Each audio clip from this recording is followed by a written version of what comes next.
Congress, they've alerted world leaders, and now the president will tell us officially bin Laden is dead.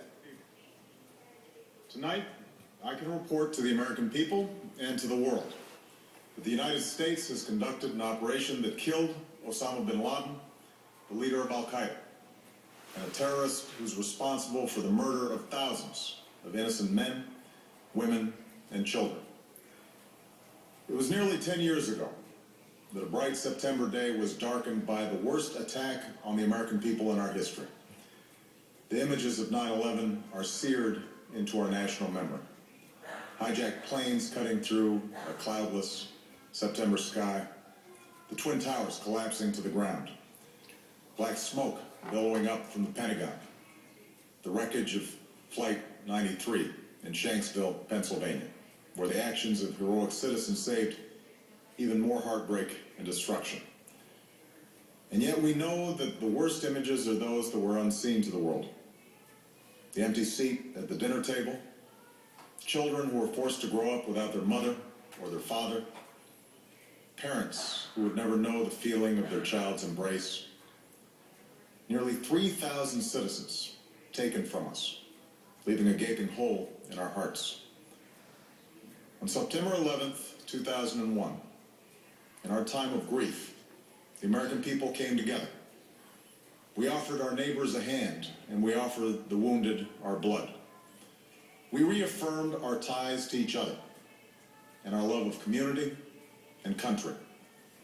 On that day, no matter where we came from, what God we prayed to, or what race or ethnicity we were united as one American family.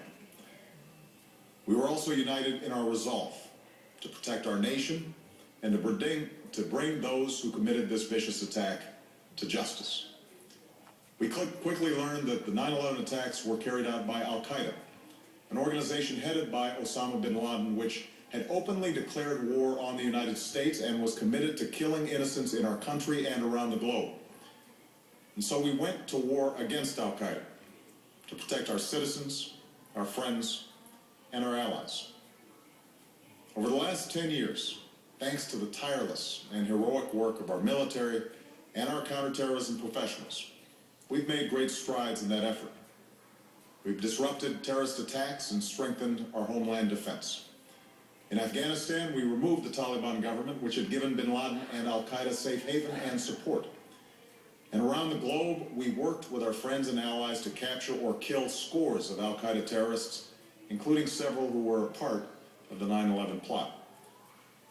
Yet, Osama bin Laden avoided capture and escaped across the Afghan border into Pakistan. Meanwhile, Al-Qaeda continued to operate from along that border and operate through its affiliates across the world. And so shortly after taking office, I directed Leon Panetta, the director of the CIA, to make the killing or capture of bin Laden the top priority of our war against Al-Qaeda, even as we continued